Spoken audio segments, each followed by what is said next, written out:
To start off this week 2 of 28 Days of Love, we have Mike and Keisha Muldrow. Yes, these two are a blessing. Mike leads our city police force, and Keisha is like a leader in community service.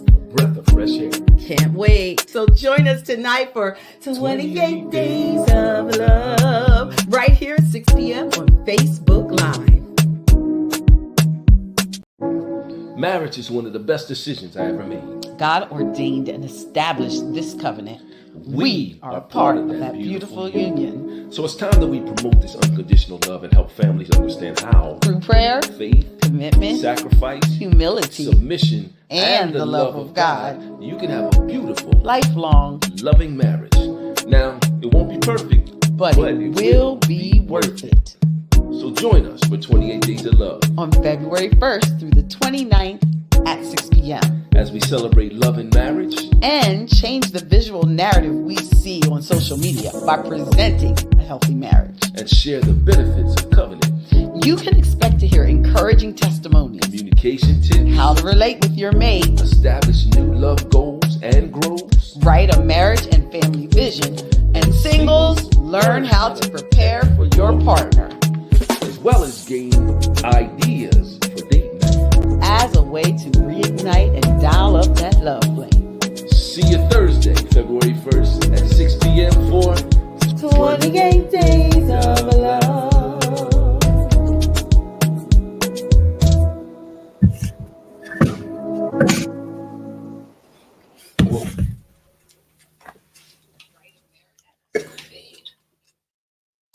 Well, welcome into 28 Days. Listen, we have all kinds of technical difficulties today. I don't know what was going on.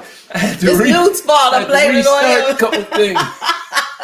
My bad. I'm blaming it on Nude did it, guys. Well, welcome in. Yes, 28 Days of Love. All right, you got your note. I got my note right. I'm Kim. And I'm Dr. Nude. You know he know that note because that's his song right there. As my sister said, he gonna sing his song. That's my note. Oh my goodness, guys, please share. Yeah. I'm so excited for these two. Yes.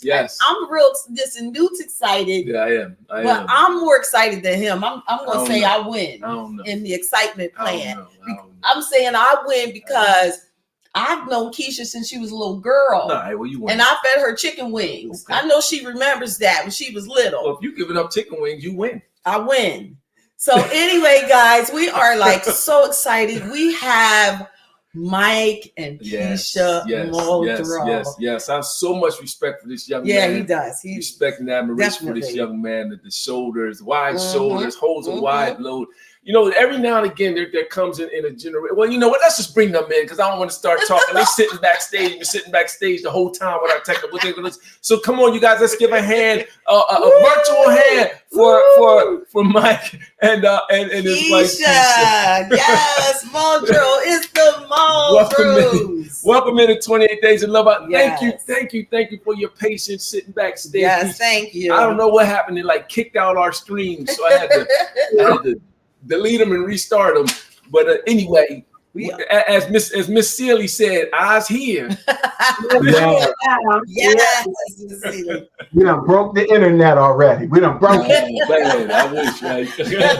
Well, I see we have Paula. Hi, Miss Paula, sweetie. That's Keisha's auntie. And my sister Wubby. And so far, we got some others coming in. We can't see everyone. Yeah, we can't see them. But they will they'll see it now or they'll see it later.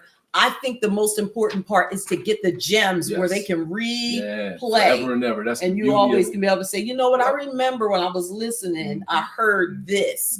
And when they're having difficulties or different times in their marriage, they can always go back and pull some fruit from this tree, right? Right. So I started saying about Mike, and I'll say this before we ask you guys a question and let you guys talk. Because once we stop, you'll start and we won't say no more. No, I'm just kidding. But I believe every now and again in seasons and cycles and generations, there comes someone in a place that is that's an innovator, someone that's not afraid to, where the lines were solid, that's not afraid to erase them and turn them into dotted lines. That's good. So people can get outside the box and expand their territories and do things different. And I believe that that Mike, you're one of those people that's the call that's on your life right now. So that's why I appreciate you and I respect you so much, because that takes courage. You know, it takes courage to do something different than what is already done. So our prayers are with you. Yes. You know, whatever we can ever do to help, just holler. You know, and we'll find a way to help. So love y'all. That's not what we're here for today, but I want to say that publicly.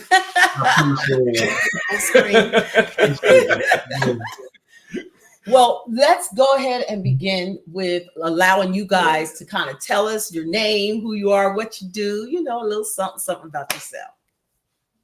Okay, well, I'm Michael. We're gonna do a kid and play style. You know, we're gonna do it 90s hip hop. I'm Michael. I'm Keisha. You guys should have hit each other's foot and spun around like that. And we are the Muldrows. For people that don't know me, I am currently the commissioner with the York City Police Department. I am formerly the chief of school police in the York City School District.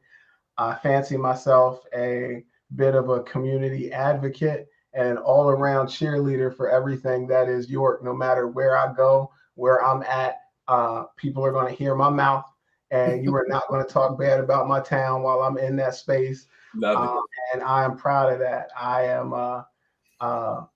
believe that I am a bit of a amateur practitioner of God's word. You better come on, if you will. And I try to live my life in that way, that I believe in being faithful. It's funny that Dr. Newt said what he said about being an innovator, because I never really considered myself an innovator or innovative. I just believe in being faithful to the callings that I get. I refer to them as whispers. I no matter how crazy it might make me sound, I feel like I know God talks to me. Right. And I believe he talks to me in whispers. And it's funny because I'm sitting here with you, and I see so much. I see Brittany. I see where a lot of Brittany got her energy from. You can definitely tell that that's your family. I remember one of the first times I explained to Britt about how I perceive my relationship with God, and I think he passes a lot of things on to me in whispers, and I believe that he tells me things, little suggestions of things that he wants to see me do, whether it's hold a door for somebody or pay for people at the coffee shop, or start a new program, or stand up and shake something up, or just stop a young man and say, I see you walking your son down the street and you're a great father. And I try to be faithful to those callings when God is telling me to do stuff. I live my life trying to do more of those things than the things that I ignore. And because of that, he's allowed me to be pretty fruitful, particularly with programs and things that I've started. So that's allowed me to help a lot of people, introduce a lot of folks, and create opportunities like the opportunities people created for me. So that's me in a nutshell. I love it. Come on, Keish. Love it. So good. It's not going to be close to that. It ain't supposed to be. It's supposed to be you. Yes. Hilarious. Okay, so Keisha Muldrow. Let's see, for the last 18 years, maybe 19, I think I stopped counting a couple of years ago. I've worked for WellSpan Health. So I am employed there. However, outside of work, I love to do community activities. I love to, especially those that are connected to children, mentoring, letting people, especially our youth, know that, there's so much potential, regardless of where you come from, regardless of your upbringing, location. It doesn't matter, tap into what you're great at and take that greatness out into the world. And I try to say that because I'm just a little girl from New York City. And, just amazingly, things have lined up for me amazingly. And I try to let people know I'm not alone. I am you and you are me. And anything's possible. So I try to keep people moving and motivated to keep going, because this world is hard, and things surrounding us are hard, and we just have to keep our focus and keep moving. I have to say this because she's not going to sing her own song, but I absolutely will sing it. She said, "I'm employed there." No, she's this is a Black woman that's a corporate vice president at WellSpan, over 6 counties with thousands of employees. I keep trying to tell people, when they think that I have some form of success, or people think that I'm powerful in a room, I keep trying to tell them, this is my secret weapon. Her MBA, I love that. Her MBA is my MBA, and this young lady is sitting on her doctorate. And I've learned more about leadership and inspiring people and how to build from her than I have anybody that I've worked with. Love this. I have to put that in the chat. Y'all better say that. He said, pretty much, my wife is my secret weapon. You know what? Somebody better make a shirt, because I'm just saying. Okay, because you see, I might have to make that shirt. And you know what? She'll probably say the same about you. Yep. Absolutely. And that's the way it's supposed to be. Right. So I know we're supposed to I gotta ask this question because Keish and Mike are both from what I call Old York City. And when a lot of community things were happening, like Christmas Addicts, and Keish, you had mentioned that things that you love to do on the side, and you talked about helping other girls and, things like that. Tell me what memory you have in the past that helped to kind of release your arrow to do that. Well, just like you said, we were raised in what feels like a very different time, right? So I don't even think anyone had the key to my nan's house. Like, the door was just always open, right? It was always open. And, the sense of community, I think of, growing up on Maple Street and right around the corner, Kurtz Avenue, like we were just one unit, we moved together, and the adults covered us and led us. And, you sat down and you had long conversations. I can remember some of the long conversations on from Carrie Kirkland on this porch, so you don't realize everything at that moment, but when you look back, you realize the amount of people in the community that fed into you, and being able to walk everywhere, and like you said, go to the CA and go to all the different places, hang out at Penn Park. But it was just such a great sense of community. And when I look around and I think of all the people that I grew up with in that area, we are all doing great things. So I think that speaks to the power of community, and adults working together, not against each other. And when you're out, you number one, represent your family when you're out. And then number two, if you represent in a way that another adult knew was not how you were raised, they were going to pull your coattail, and they were going to and you were going to have a talk right then and there, and then you were going to walk slow home, because that the telephone call already probably made it to the house, right? Right. So there was a sense of accountability, but also just the love of the community. I honestly would not change a thing about those times. Just amazing. I know that's right. Yes. I love it. Yes. I got to ask Mike that same question. It's universal. Okay. Because Mike, let me just also say this. Mike used to work at Leon's barber, and he had cut my baby. He had cut my. You were a barber. I didn't know that. He had cut my baby's hair when Doobie was a little boy at Leon's. Okay. So you understand that whole barbershop talk, that whole community thing. What was something in that you experienced, Mike, that kind of put your battery in your back to really do what you do in the community? Man, great question. I think I sit here today as the product of a lot of great coaches, good teachers, and a lifetime of mentors. From Mr. Leon to Coach Julius to Joanne Borders. Like I had the privilege to be reared under a lot of amazing people. I think I was blessed with what God gave me to have an aunt like Dr. Harris. Just being in her presence Being able to be from a generation that was literally raised, and it's funny because I'm sitting here with my wife, and at the time I wouldn't even have known her, but I'm sitting here with somebody else that's going to be able to speak to what my aunt's influence, what Dr. Harris's influence was able to do when that woman that looked like us stood us up in that auditorium and made us stand there and stand up in front of everybody, hundreds of us, thousands of kids, and say, I love myself, I am somebody. I'm 50, I'm sitting on 50 years old, and I still get chills when I say I love myself, I am somebody, because of what Dr. Harris did to us. And so when I say mentors, I've had so many, and none hangs bigger or greater over my life than my dad.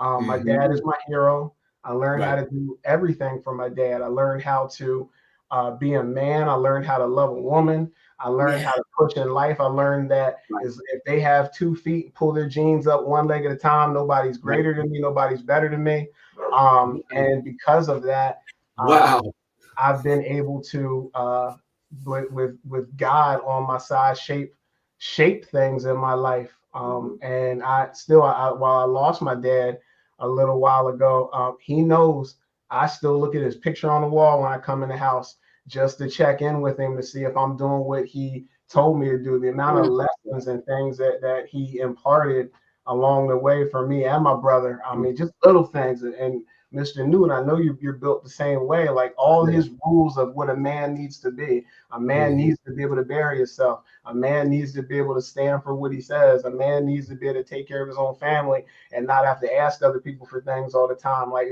I just watched him live it. And even when I fall short, just trying to be half the man that my dad was as carried me. Yeah. Wow. Look, he got my allergies acting up. Yeah, because Newt's dad said some of those things you were saying. Exact same thing. Was the stuff his dad. They put their legs on, they put their pants on one leg at a time, just like you. You got an opinion, stand up and say. Yeah. You know? Wow, that's amazing. So that's that amazing. kind of stuff helps to establish a strong and healthy marriage relationship. We not to talk about us, but we wrote a book. It's called Baggage Claim, and we believe that a key to a healthy marriage is unpacking that baggage from yesterday, and then unpacking that baggage. You have to kind of look at your upbringing, you know, and all of you came out of 2 different households. It sounds like there was some similarities in your upbringing, so that you could synergize easier, become that one, you know, a lot easier. So sharing that is amazing. Yeah, it's amazing. So I think we heard a little bit about each of your foundations. Yes. On both sides. I want to know how they met. Yeah, I want to know too. I want to know how you met. How did you guys? What attracted you to each other?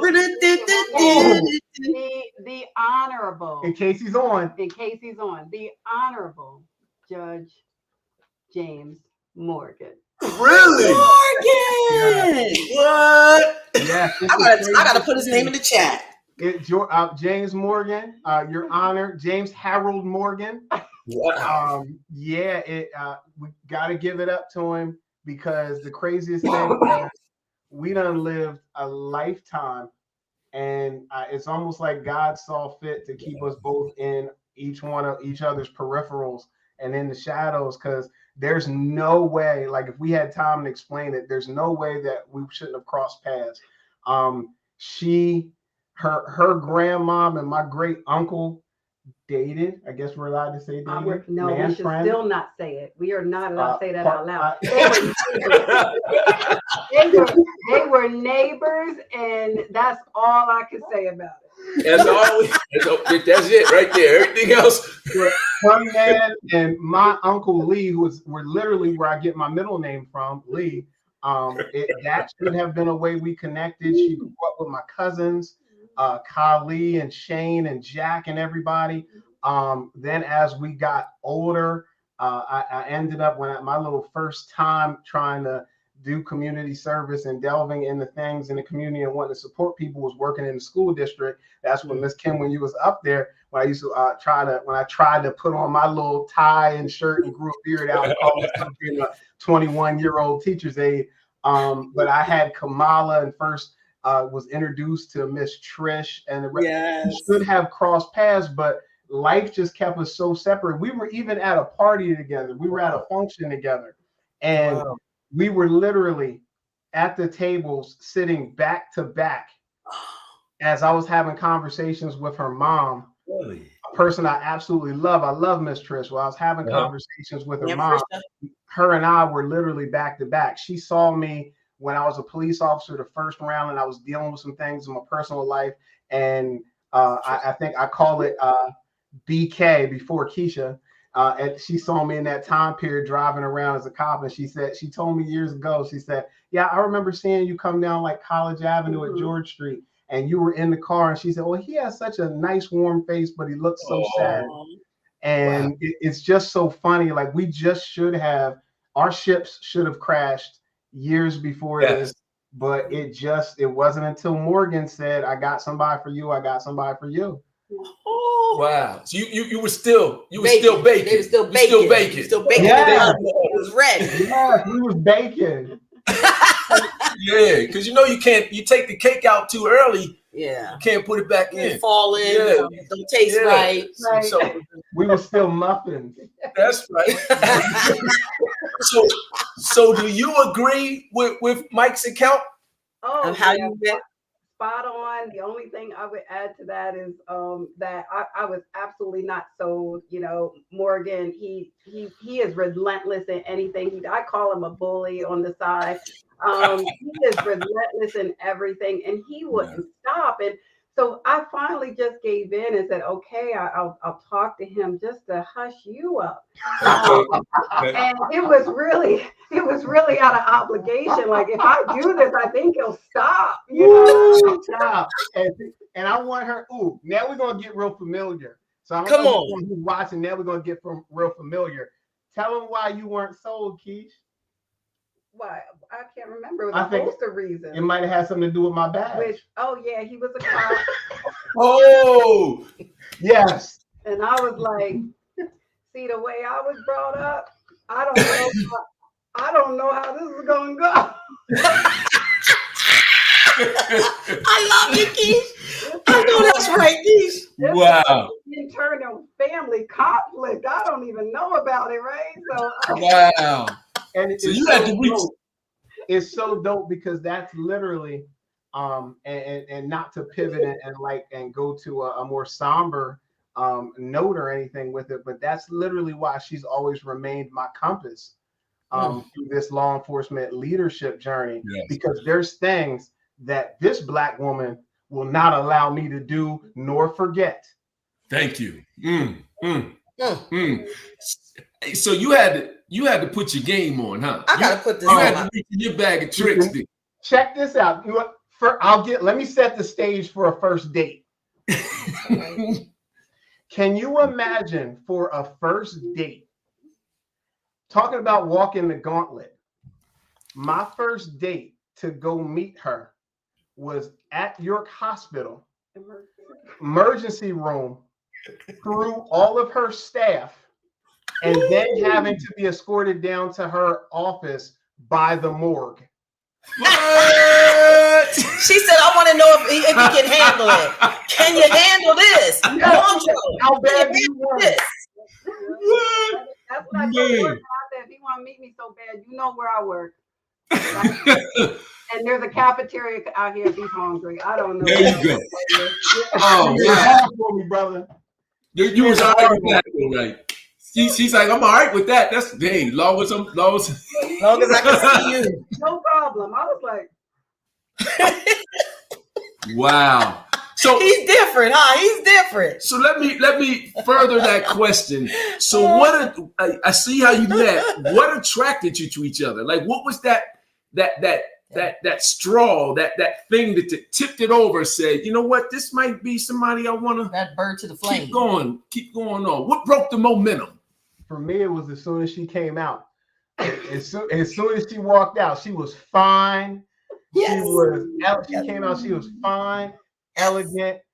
You could tell how strong she was, how statuesque and grown. And she stood there and she was magical. She was something magical to behold. And I said to myself, yep, Yo, listen, if it's any young boys listening, just saying, get your notepads out. Get them out. Text yourself, whatever you do. That's a note right there. That's an old school note right there. You need to get that in your life. Did you hear that? He said she was something to behold. What? He said, fine, magical, statuettes. You better catch this right here. Indeed. If you don't know how to talk to your woman, you just listen, get your notepads and write it down. Bro, you just turned on the heat for all of us. You get it together. Come on, brother. Okay. What you got to say about your girl? So the people are in the chat saying, I used to see you guys working out together. The folks are, they are seeing it because I remember you guys either running or I used to, I did too, Kiona. So we can't let Keisha off the hook. No. Okay. So what attracted you to Mike? Okay, so I'm gonna be 100% honest. I had like a timer. This goes along with me making him come to the emergency department, right?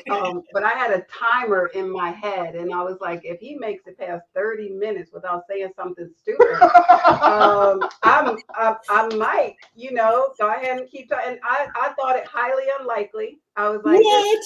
And so I had a clock, up there, and I was like, okay, let's see if we can. And then we made it 30 minutes, and he didn't say anything stupid. And then it was like 45 minutes, and I was like, wow, he's normal. And then it was like an hour, and I was like, okay, we have a lot in common. And I was a little angry because I'm stubborn. I always like to be right. But in that moment, I was like, dang on it, Morgan, I think you was right. Wow. I love this. I love that. Goodness. And how long have you guys been married? Oh my gosh, how long? 17. 17, yeah. Yeah, 17 so years. 17 years and he hasn't said nothing stupid yet. Now wait a minute. I'm trying to hook you up. This is so good. Wow. I love this. Wow. I think what I love so much is just how you just can be you. And in love. And love each other. Yes. This is so good. So let's because we got folks listening, right? Okay, all right. Because I'll keep talking. I'm excited. What do you see as a key to establishing a healthy and strong marriage like you have? Yeah, that's a good one. Yeah.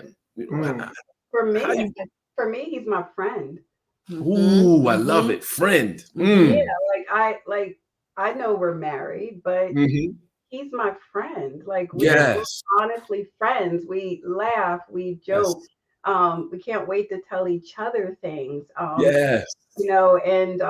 it's to me, it's the friendship. Like the friendship is top notch, and then I think it just makes the marriage even sweeter. Wow. Yes. Yeah, wow. I can vibe on that one. Yes. I can vibe on that one. Man, wow, babe. I love you too. He's shocked. I don't often show much emotion. He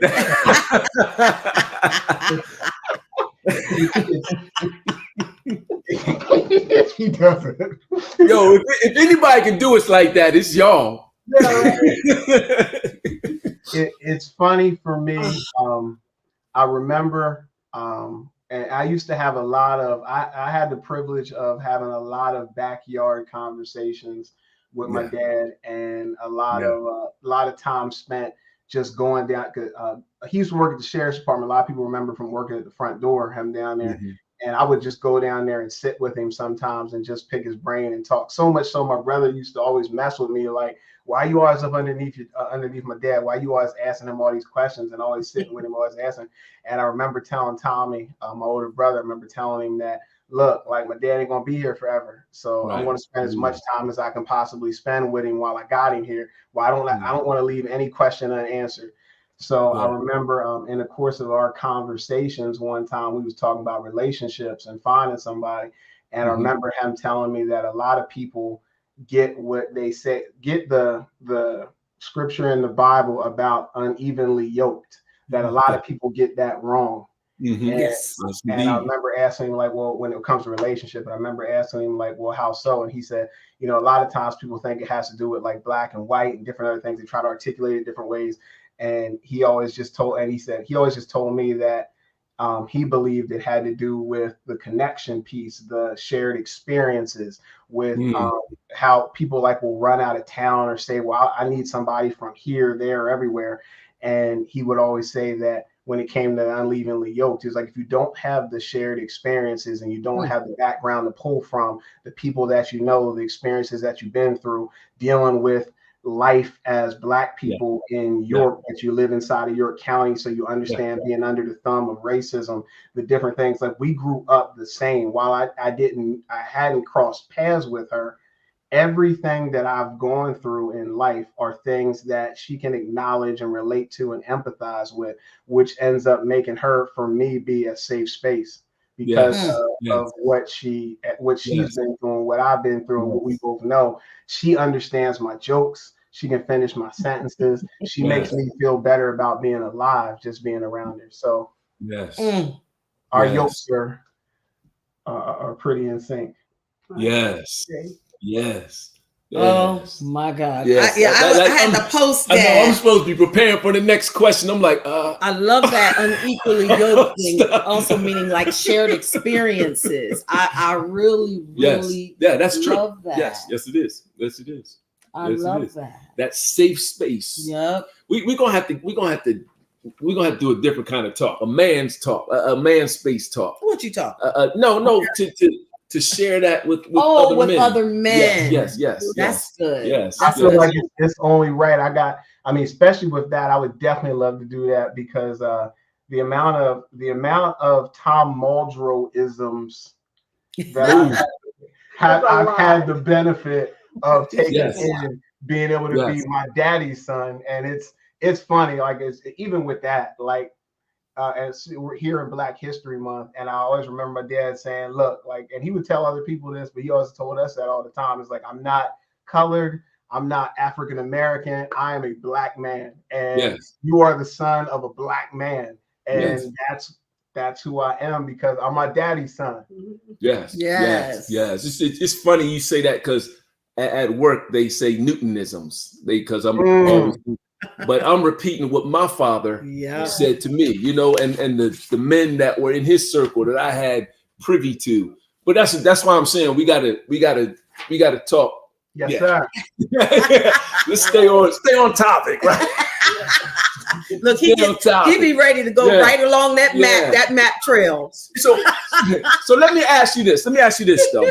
In every so I'm gonna combine two questions together.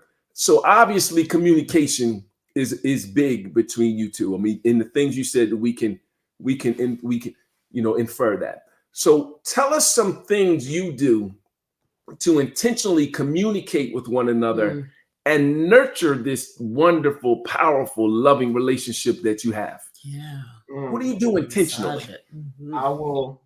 I listen. That's it. Put a period on it. Bam. It's funny for me, from the communication standpoint. She's taught me so many things, and this woman is so real that and so expressive and so willing and so able to get her point across, no matter where she's at, to include with me, and so fearless that you can't help but be a good communicator being in a relationship with her. She'll make you step your game up because like she will come at your whole entire neck like on some Claire Huxtable energy, like straight from the Cosby Show. And here's the interesting piece of that. Somebody would hear me say that, they'd be like, oh wow, like so is he saying that she's like extra dominant in the relationship?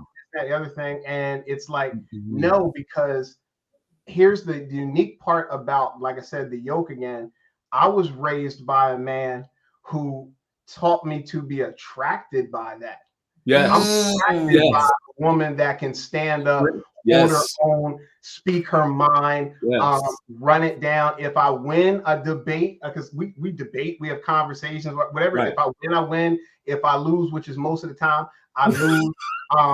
But it's okay, because that is a quality that you find in Black women, and my dad taught me to appreciate that in the first place. So I'm attracted to her power. Right, yes. Right. Y'all better put that in the chat. He said, I'm attracted to her power. That's a good thing. Yeah, I don't know. For me, thank you, babe. That was nice. For me, I think the constants are always checking in on him. And I know sometimes I can be a little annoying, but I also know sometimes he'll stuff a lot inside, and he'll stuff. And I can see it, even though the world might not be able to see it. And so constantly saying, like, and I'll joke around. I'm like, so whenever you want to talk to me about whatever's going on all over your face, I'm right here. And, he'll just look my way, and he might not say anything. And then, an hour later, I'll be like, so are you ready yet? But that's the dope part, because being in a relationship like that with somebody that she's brought the best out of me, like that, the way she communicates that in your face, like, no, we're going to talk about it. Nope, slow it down, sit down. We're going to talk about it. Literally has made me step my game up. My mouth is, my attitude is so much more profound. My mouth is so much slicker. I couldn't imagine not getting a hold of one of Miss Trish's daughters now. I'm so glad I got mine. There's only a couple, so you gotta get yours. But the stuff now, people talk about, oh, you do news interviews, you stand in front of 1,000 people and say your thing. Yeah, it's because of the practice that I've gotten at home. She's made me step it up. She said, you thinking, looking around, thinking and stuff. What you got to say? So I've had to learn to say it. Right. Oh, you come from a family who got the rips. They can rip it. Yeah, they can rip it. I'm telling you. He had to learn immediately if he was going to survive. He had to.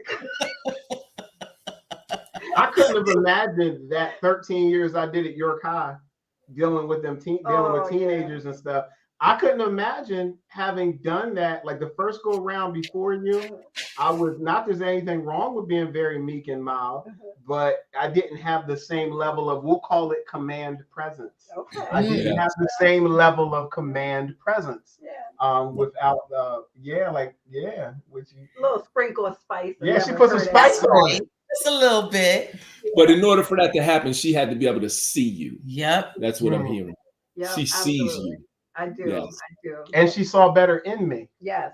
That's the thing that I like I said. Talk about that. Yeah. Talk about that.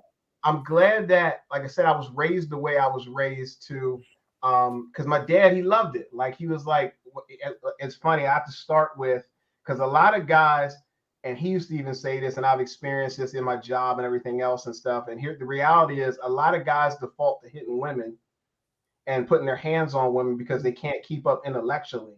Verbally and with communication. So I was raised differently. You don't. I was raised that you don't put your hands on your woman. You don't put your hands on women. Like there's whatever it is. You don't put your hands on women. And I was raised in a way that I wanted to respect and relish that. I saw that as attractive, and it's it really has, like, taken that outlook. It's allowed me to, like, I don't have like that sexist kind of thing that people have and stuff. There's things I can learn from men. There's things I can learn from women. And I think that, regardless of her being my helpmate and me being her helpmate, I've been able to take so many things from being around my wife. And that's just one of them, that communication and stuff. And she's literally, like, when people talk about iron sharpens iron, my iron gets sharpened at home. As it should. Yes. As it should. Mine too. That's beautiful. That is beautiful. It's you. I was going to ask, because you're a public servant, but Keisha handled it. I was going to ask, how do you handle keeping your marriage, I'm going to say, replenished with love and nurturing and care and attention from one another, as a public servant, when you're pulled in so many directions and there's so much weight on you. And I love the way Keisha, I didn't even have to ask the question. She said, I see it. On his face. They might not see it, but yeah. I can see it. Yes. Yes. See it. I see when the weight is too heavy. I see when he's trying to navigate through some, intense issues. We had a good stretch there where it just felt like everything he was trying to do and pour into reducing crime in the city, it's like he knew it was going to work, but trying to be patient until some of the stuff materialized, and, trying to encourage him to stay the course. Yes. Stay the course and keep your head up. Stay the course and keep your head up. And, I saw him carrying that around. So just trying to acknowledge that, but vice versa, he does the same for me, when I'm carrying loads and trying to juggle around, in my healthcare settings, he knows, and he'll stop me and he'll say, all right, let's talk about it. Let's talk about how you're feeling right now. Love that communication being key. Yes. So for those of you who are listening, those of you who are married and you're wondering why you keep running into a brick wall, perhaps it's some lack of words, lack of sitting down and just saying, you know what, this is what's going on with me. And I just need to talk it through. Right. And those of you who are looking to be in a relationship, you're going to need that right there. That communication is extremely important. And there may be times when your spouse may not be really ready to talk about it. And we learned from my son and my daughter that she goes and prays first. He wants to talk right then, but he gives her that space so that when the communication happens, it's so genuine and she's ready to talk and he's ready to talk. Right. But either way, whether it's right now or if it's in an hour, the communication has to happen. Yeah. Absolutely. And it's all I was going to say, I do like you think about like the clinical terms and stuff, and I've had thankfully I'm being in a school district, they do a lot. We did a lot with our counselors and they did a lot with recognizing that kind of stress and strain, and I was able to be introduced to premise and stuff like compassion fatigue. And I know, like, if you're a person that cares deep, there's no way you can do jobs like this without having them weigh on you. But I am truly thankful that people will often see me spending time holding a community up. But what they don't see is the fact that she's spent years upon years of holding my household and my kids and me up. Right. I love this. Right. So good. Right. So I was going to go a direction, but he kind of took us in another, but I'm going to push it this way anyway. Go ahead. So we talked about all the great things: partnership, communication, attraction, foundation, synergies. But in every relationship, there's an up and a down. There's a speed bump. There's a roadblock. Something, a pothole, something that we have to deal with. So how do you deal with those spirited fellowships? Right? How do you deal with those spiritual fellowships? Well, in a way that when you walk away from that table, you're still in love. You're still, in strong, a bond with one another. I know it's the last time we had a disagreement.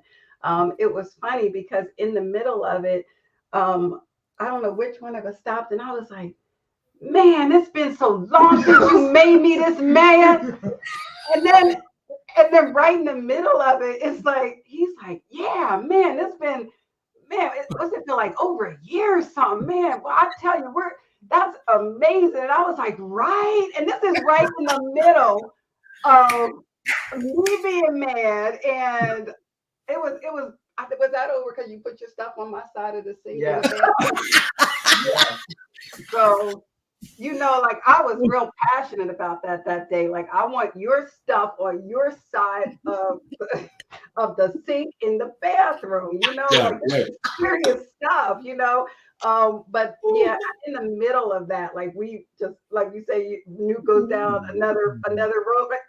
I just did that. I was like, man, it's been forever. And then we just started Wow. Which you said, I know you're about to sit back with Gary, go to bed anyway, because it's nothing. Like it doesn't actually result in anything. And I realized I just don't grab my clothes basket anymore. I used to, whenever we fought, I used to want to grab my clothes basket, and I was moving out. I was done. I was moving out. I was going to grab a clothes basket. I was going to put my favorite personal items in, and I was leaving. That was always my go-to move. So like when I realized, I don't feel the need to get up and pack a clothes basket anymore. And we're laying in the bed, and it's like she's like, okay, well, and I'm like, well, I guess we're fighting. Are we done fighting? And she's like, yeah, we're done fighting. And I was like, well, I was going to sit over here, and I wasn't going to roll over and hold you tonight. She said, I know. And she'll be like, get on over here and hold me. And I'm like, well, I wasn't going to hold you. I was going to stay on my side of the bed. And now she's like, I know, that's why I asked you to come over here and hold me. I love this. Fight no more. No, that's where it's at. So thank God for that. You know. Yes. Yeah. So that was the last one. They don't have it often, and it was just ridiculous. Yeah, daggone stuff on your side of the sink. Yeah, I know. I had to crack up on that because one time me and Newt was getting into our spirited conversation, and I don't know, did I say you all dumb and stuff? I said something. You all dumb. I said you punk. And we just bust out laughing. Because I was like, oh, you punk. Yeah. And because back in the day, you used to say, oh, punk. Yeah, that was we used to say you all ugly. You are ugly. We did one of them, and we got to laughing because you realize how silly you are. Because truthfully, you're not fighting over huge things. It's like your stuff's on my sink, or didn't you just use the last of that toothpaste and you didn't roll that thing up, or you didn't put? Are you going to go down the basement and get the toilet paper? Like those are the things. Those are the things that you realize you are becoming one. Right. Yeah. That's because it's not about me trying to harm you. Right. Now it's the maneuver and the managing of your life. Right. Yeah, that's a great way to put it. I love that. Yeah, it is. So, can you think of anything that got you to that space, or was that just evolution in the relationship? I would have to, and it's funny. I would have to say time, and I would. Dad, you were right. You were right. He always used to tell me early on in relationships and stuff. You come home, you're all infatuated. You're like, oh my God, this is the best thing ever. I'm in love. This is the best thing ever. And my dad would always say, and I'd be like, what? He said, don't say you're in love. Say you think you could be in love.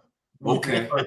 You need time. You need experiences. You need somebody to wipe your nose when you're sick. You need somebody that's gonna be there and help you pay a bill. You need some water under the dam and some battles. I tell my sons that you need some battles logged in with somebody before you get to thinking that you're gonna have what we have. This woman has been there before I was Commissioner Muldrow, and I was almost, no knock on anybody watching, but before I was Commissioner Muldrow and I had lost the job and I was about ready to go and start working my first day at Flagler Force. And and she was like, you do what you got to do, baby. But if that doesn't work for you, you can wait till something else comes along, and I'm gonna be right here and I'm gonna grab this bill. Like, you got to have somebody that put some time in before you think you like what you saying. I tell my son that all the time. I was like, don't. Same thing I remember my dad telling me, don't look at what we have, me and your mom, and think that's what you're supposed to have in a week if it took us a decade to build it. Right. It takes some squeezing for that oil to come out. It takes some squeezing in that relationship for that real pure oil to come out. And that's true. So those of you who are watching, that's something about it. When people have been married for some years and you just see their outside representative or who they are to you on screen, you have no idea of the cost of the oil, the cost of their pain, their tears, their nights of crying, their what they didn't have, the finances weren't there. You have no idea. So it costs something. There's a price you got to pay. So you mentioned some things. I just because I want to hear, and I don't know what question I want to ask, but I just kind of want to hear, Keisha's reactions or thoughts. I mean, so he mentioned some times, and I'm sure your mind went back to those times. Yeah. Like why were you in that state of mind? What made you say, it's all right, I got you, or whatever the conversation was? Like, key us in on that. I think because deep down inside, my parents have been together, since they were very young. And I think I understood, just like him, everything's not always sunshine and roses. And, sometimes you have to pull together to get through those tough times, and so the very last thing I wanted to do, or the person I absolutely did not want to be, would be the person who, during a rough patch in a job situation, would make things worse, number one, or walk away or turn away, and as if that job defined what we had. It did Come not. on. Woo! So it was an unfortunate situation, but it absolutely was necessary to get him to where he needed to be. Yes. But I was not going to make that worse for him, and I'm a natural born hustler. So, it's like, okay, like, I'm going to go over here. I'm going to do this. I'm going to do that. We're going to figure this out, So that's kind of where I was at in that space and time. I'm loving it. I'm loving it. Indeed. That just helped somebody. What you said just helped somebody a whole lot. I guarantee you it helped somebody a whole lot. Listen, we hold you up a lot, but I do want to know this, because you seem different in your personalities and your approach. Maybe one's more introverted than the other, different skill sets, things of that sort. How do you use those differences intentionally to supplement one another? You kind of hit on some of it already. I just want to kind of pull it out so people can hear it. How do you intentionally know your differences that you bring to the table to make the whole thing work? Yes. I don't know. I think for us, we kind of like defined our spaces a little bit without saying it out loud. So, I am the person who's going to be at the computer and behind the scenes. I'm making a spreadsheet about everything. I'm tracking life. I'm dotting I's. I'm crossing T's. I got deadlines, goals, stuff to do. That's going to be all me. And I could do that all the time behind the scenes. And just be completely okay with it and settled and comfortable, while all the time cheering him on, because he's more forward facing. He's very dynamic. He's going to be out there, using his communication and his platform to get things done. And I'm just in the background, well, did he miss this? Did he miss this? Well, maybe I should tell him about that. Well, maybe I should tell him about that. So, so I think we kind of settled into those roles, and I think it's complimentary. I really do. That's the perfect word to use, complimentary. Again, I'm gonna show my age. We 80s kids. Remember how when in the cartoons and shows like on Voltron, and they would come together and they would transform and stuff, and it took the different pieces to be able to make the leg and the arm and stuff. That's us. Like, it's literally complimentary. And it's funny because, and I don't know if she's ever heard me say this, but through all the things professionally now that God has led me to and allowed me to be successful in, whether it was the school district and starting things there, public safety programs and this and that and GVI stuff, and now at the police department, the thing that I now know when I'm team building, is I know I need her. I know I need somebody whose personality is similar to Keisha's, because that's what I need. I need a clock on the wall. I need somebody who is a calendar mindset, somebody that understands and complements that the fact that I am all energy and passion and tears and warmth and hugs and touchy-feely and want to go in the moment, but I lack structure. So I need to find somebody that's structured to be able to move the car, because I can come up with ideas and have God thoughts all day long. But somebody like her personality that brings them to fruition. So I surround myself now. I always make sure I find somebody Keisha like. Wow. Right. Ooh, that is powerful in a lot of ways. I crazy. We could go ahead and teach a whole seminar on just what you just said right there. No, I need her. That is yes. Like, yes. oh my God. Yes. That is amazing. Is so good. How long did it take you? Let me not someone want to ask. Did you go through any turbulence or consternation in understanding your positions or strengths and differences and how they fit together? Because we Absolutely. did. Yeah. Absolutely. As long as you're a human being and you suffer, as long as you're a human being, you suffer from the illness of ego. Yes. And that's what to pull out. Yes. Yeah, like until you learn to, at least for men, at least for me, I'll just speak for me, until you learn to put that ego aside and appreciate or I knew, and it's funny because I had this conversation. I say my dad again. I had this conversation with my dad one time. I remember him telling me, "Now you get it." I like her more. I love her more than my own ego. Oh, that's good. Yes, ooh, that's a shirt. Yes, we got plenty of shirts on how to keep posting all these shirts. I'm gonna have all of them. Wow. But as soon as I got that part out the way, as soon as I was able to, and that may not be the case with anybody else in the universe. That's why she's my best friend. There it is. When it comes to her, I love her more than my own ego. So I'm allowed to be deficient with her. I'm allowed to mess up. Yes. I'm allowed to be chastised. Yes. I'm allowed to be corrected. I'm allowed to be right, but I'm allowed to be wrong. Right. With her. Right. With I'm safe. Her. I'm safe. Yes. It's my covenant. Yes. We got a whole, oh man. That's what it is. You done got me excited. No, go ahead, be excited because this is something to be excited about.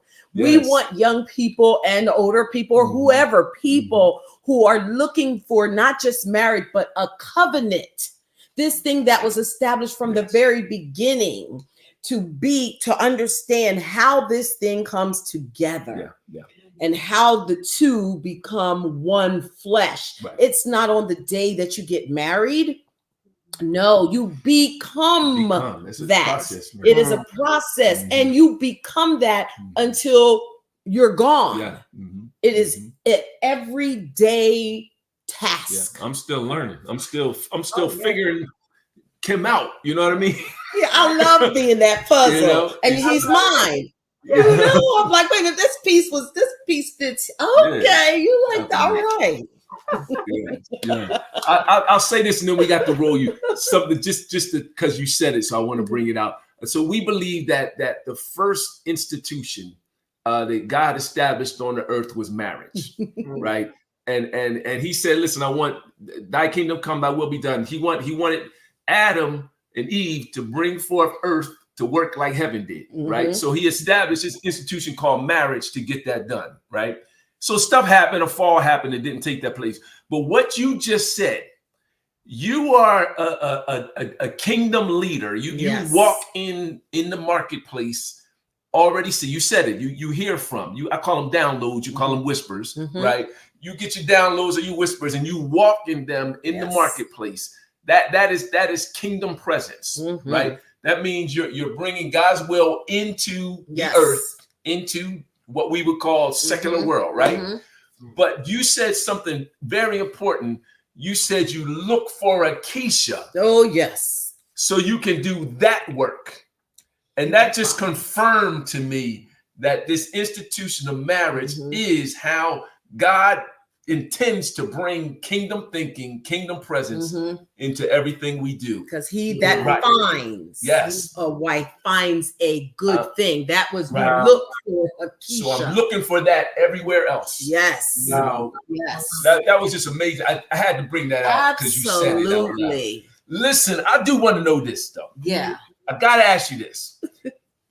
If you were your young self, what would you tell your young self today about marriage?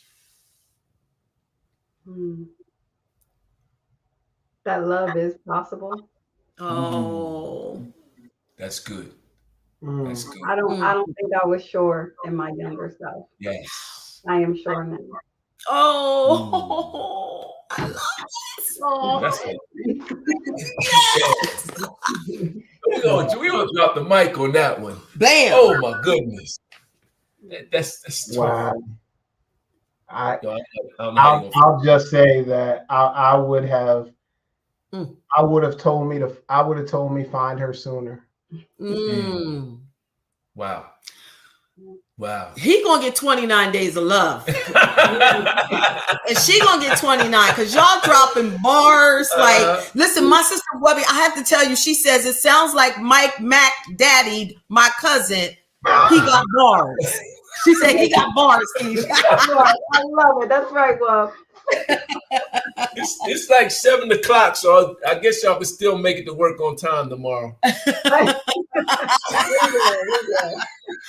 I absolutely love this. So listen, before we go, I just want to say, Mike and Keisha, is there anything that you're doing, like any new group thing, any new thing that you're about to do that you would like to share, any initiatives or anything you're about to do and you want people to know so they can get it in their ear? Please take this time to share, share. Fish fry, cake bake. I'm honestly taking a break because I'm trying to finish my doctorate. I'm in the home stretch. So I am taking a little bit of a break from some of my activities that I usually do. But this dude always has a list. So go for it. Okay. Dr. Wortham told me to always be prepared with an elevator speech. So I'm going to take my couple minutes real quick. I won't even be that long, but I will definitely say this. One, I'm in recruitment mode again. This may be the last test for our police department that we have for a long time. And I say that on a platform like this because I've been here in less than 4 years. I've been able to take this police department that has suffered from historic racial issues. I mean, it is what it is in this community. And we've been able to take this police department from 4% representation of minorities. We were 96% white male, and we are now 27% representative of underrepresented populations. It's twice the national average. And I know right now, probably whether people are offended or not, but things that people don't know, I'm in a position. I'm proud to say that we're looking to start. I was able to start the public safety program at York High. That was a feeder system to be able to put Black and brown faces into roles like this. We're now starting a paid cadet program for the police department so that we can capitalize on that energy. $15 an hour jobs. I'm in the process of building a rec center to provide free space to do two things twofold. To provide free space for all these young individuals that have programs for the community that can't afford the brick and mortar, to be able to provide quality programming for young people, and then a truly free space and a safe space for our kids to be able to go. We actually have a building. We're going to be in the old Sylvia Newcomb Center. We have like a $2 million remodel is going into it. And as if that wasn't enough, I am building a park on the front of the police station. I'm putting a green space, a park on the front of the police station. It's an outdoor waiting space with tactical playthings and movie screens and everything else. So when our families come to the police station during hard times and difficult situations and make reports, they can feel comfortable sending their kids outside and at the little park under the coverings to be able to not see or hear what's going on with mom and be in a comfortable, safe environment. So we are doing a lot of amazing things. I'm excited to be able to say York, PA, 44,000 people, and we are considered the model for so many things at this point in law enforcement and change, from therapy dogs to social workers and counselors, and we're reimagining how law enforcement can be done and what it's supposed to look like. And I'm proud of that. So I just want to take a moment to say thank you for everybody riding with me and taking this journey and buying into what we're doing, because as on top of everything else, when we first started this thing like 3-4 years ago, and everybody said, okay, this guy's crazy, this stuff is out of the box. Well, nobody's saying it anymore now that our shootings are down 80%, and nobody's saying it anymore now that we've cut the homicide rate by over half, and nobody's saying it anymore now that we're doing millions and millions of dollars in philanthropic funding, and people are asking for us to come speak places and do this conference and that conference from your PA all around the United States. So yeah, God is with us. God is moving in this town, and I think at this point everybody knows it. Yes. Oh, I told you, you're a David, man. You're a Joshua, an Elisha. There is. All right. Listen, we gotta go. But as we go, 20 seconds. Yeah. One thing you want to leave young couples with. What's that one thing? It's not easy, but it's worth it. Yes, it is. It's not easy, but it's worth it. What you got, Mike? Put God first. Put God first. Listen, and he'll do the rest. And I just want to take the end of my 20 seconds in case James Morgan is watching. He told me, I don't know if he told Keisha the same thing, but he said, if you make this situation right and you do right by her, God's going to do right by you. And he had never told a greater truth. My life has been changed ever since. Wow. So good. Wow. That's a good brother, man. He's poured some things into me too, man. And Morgan has motivated me to do some things that have just been life-changing for me. So I'm here with you on that.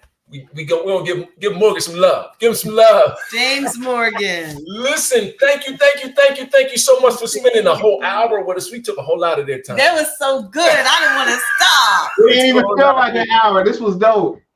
I know. We love this. Thank you so much. Yes. I'm sure many lives will be changed, and this will replay. And we'll get some clips to you. Listen. Bless you. We love you. Just want to speak a word over you for you decided to begin. God, in the name of Jesus, we pray that you will bless this couple. Continue to pour into them. Continue to give them downloads and whispers. Continue to give them wisdom to operate in position and in purpose and to unlock and uncover and open doors and kick down walls for individuals who need them to stand up and fight for them. So give them strength, give them health, give them encouragement, give them everything they need. Bless their finances, everything about them in Jesus' name. And Father, their bloodline, that this would not just stop here, but would continue, that they would see it in 3 and 4 generations. And we believe it to be so in the name of Jesus. And we all say, Amen. We seal it. Listen, thank you. Anything else you guys want to say before we sign off?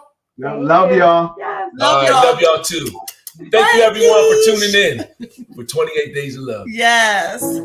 Marriage is one of the best decisions I ever made. God ordained and established this covenant. We are a part of that beautiful union. So it's time that we promote this unconditional love and help families understand how. Through prayer, faith, commitment, sacrifice, humility, submission, and the love of God, you can have a beautiful, lifelong, loving marriage. Now, it won't be perfect, but it will be worth it. So join us for 28 Days of Love on February 1st through the 29th at 6 p.m. as we celebrate love and marriage and change the visual narrative we see on social media by presenting a healthy marriage and share the benefits of covenant. You can expect to hear encouraging testimonies, communication tips, how to relate with your mate, establish new love goals and grows, write a marriage and family vision, and singles learn how to prepare for your partner, as well as gain ideas for dating as a way to reignite and dial